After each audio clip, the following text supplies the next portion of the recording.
For most of us, electricity on boats is scary, mysterious stuff. It's little wonder marine batteries come in black boxes. This stuff can be very intimidating, even for the very experienced. So we asked Don Ely, longtime expert and professor at Maine Maritime Academy, to show us what we need to know, so we have the confidence to untangle the electrical systems on our own boats. In this series, we'll walk you through a simple 2-battery system, and we're going to start at the power source, batteries. Today what I'd like to do is look at batteries, and the typical battery that we find on board most vessels is what's called a lead-acid battery, meaning that it works with both a chemical reaction with lead and acid. And what we have here today is a cutaway of a typical 12-volt battery. We've got 6 individual cells here. Each one of these cells produces about 2.2 volts of electricity. Combined, it's actually a total of 13.2 volts. We call it a 12-volt battery, but in reality it's actually 13.2. The way this operates is this is typically filled with sulfuric acid, and we've got 2 plates here. One has got lead on it, and the other plate has lead dioxide on it, and these are little separators between those plates. And we've got a chemical reaction that occurs between the lead and the lead dioxide and the sulfuric acid, and that produces electrons or electrical pressure, voltage. Now this is called a flooded battery, meaning that it's flooded with liquid sulfuric acid. There's also a couple of other ways we can build lead-acid batteries. One is called a gel cell, where instead of having the sulfuric acid in a liquid form, we have it in a gel form. But the construction of the battery itself internally is very similar in that we have the 2 plates and the sulfuric acid in a gel form for that chemical reaction. The third type of battery, which is most popular I guess now, or newest on the market now, is what we call an absorbed glass mat battery, or an AGM battery. Now the neat thing about the AGM battery is instead of having the sulfuric acid either in a liquid or a gel form here, it's actually in plates or on fiberglass mat between the plates. So here's an absorbed glass mat battery. It's perfectly sealed. We never have to get into it for any reason. And this battery can be mounted in any position. We can mount it on its side, we can actually mount it upside down. And that's a pretty handy thing to be able to have a battery we mount in any position that we would like it to be mounted in. So let's talk a little bit about the chemistry that takes place inside the battery. And again, whether it's wet cell, gel cell, or AGM, the chemistry internally is the same. So here's what happens. We've got lead, Pb, and we've got lead dioxide, PbO2. And we have sulfuric acid, which is H2SO4. So when we have those in combination in the battery itself, we wind up with the 2 posts here, a positive and a negative post.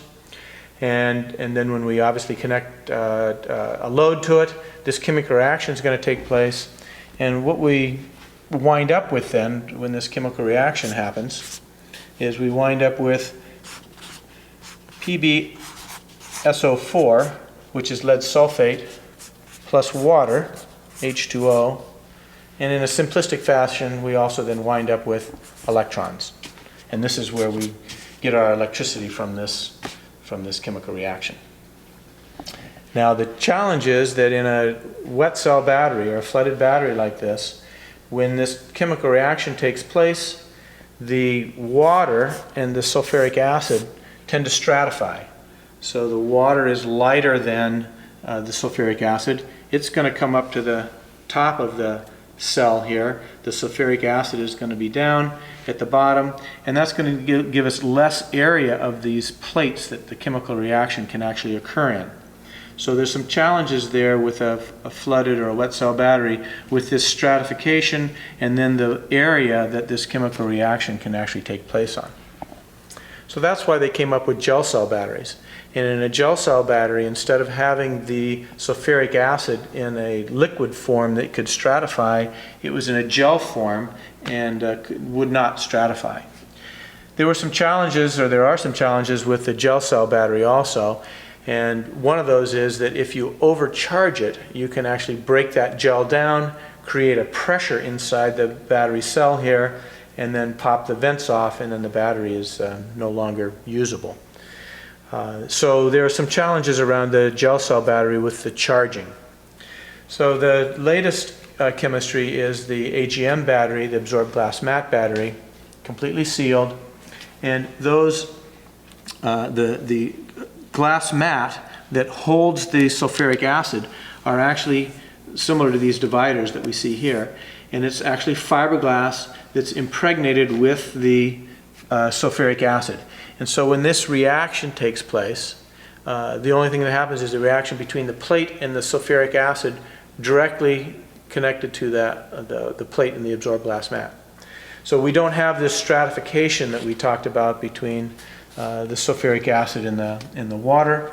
It also produces a more efficient charge and discharge. And the battery is completely sealed. And so we don't have any venting going on. You know, we can mount it in any position. And it turns out to be a pretty handy thing on board a vessel, not to have to maintain it. As opposed to our traditional flooded battery, most of you may be aware that if the level goes down inside the flooded battery, then we would add just pure water to it, usually distilled water to the battery. That's the only thing we lose in this chemical reaction is H2O typically. And so that's all we want to add back to the battery. But an absorbed glass mat battery or a gel cell battery, both of those eliminate the need for any of that servicing of the battery. In fact, they're both completely sealed. So the other thing I'd like to talk about is battery size. And basically there's a couple things we need to understand about these batteries. One is for an engine start battery, typically what we want to do is produce a lot of electricity, a lot of electrons in a short period of time. The other type of battery is what we call a house battery or a deep cycle battery. And that's a battery that we're going to use smaller amounts of electricity for longer periods of time, for 10, 12, 24 hours, whatever we need it to do before we recharge it. So when we're looking at batteries, it's not just simply the physical size of the battery. We need to look at whether the battery was designed for engine starting or whether the battery was designed for deep cycle use. And physically, the size of the battery is not necessarily going to determine its voltage. It's going to determine its capacity. Right, so this battery here was originally a battery designed for engine starting. And if we look at the label on it here, it actually has CCA 800 and MCA 1000. And what that's telling us is that the cold cranking amp capacity, the ability of this battery to produce amperage, it can produce 800 amps actually at 0 degrees Fahrenheit. That's what that cold cranking amp rating is for. So it can produce 800 amps for 30 seconds. So the hope is that you'd be able to start the engine within that period of time. And the engine manufacturer is going to determine what cold cranking amp capacity is required of the battery. Now most boats aren't operating at 0 degrees Fahrenheit, so there's a marine cranking amp rating on here also. That's at 32 degrees Fahrenheit. The battery is more efficient as it gets warmer, and this would be able to produce 1,000 amps for 30 seconds at 32 degrees Fahrenheit. So depending on the application of the battery and what the engine manufacturer is looking for, that's the capacity that we'd be looking for in this particular battery. So that's an engine start battery. On the other hand, this battery here is designed more for deep cycle use. This would be a house battery. We don't see a rating on this particular battery for cold cranking amps, but we do have a rating on this particular battery that says 32 amp hours at 20 hours. And essentially that's telling us how many amps this can produce for 20 hours times 20. So 32, it looks like it's producing a little more than 1.5 amps for 20 hours is the capacity rating on this particular battery for deep cycle use. And that's what that design is for.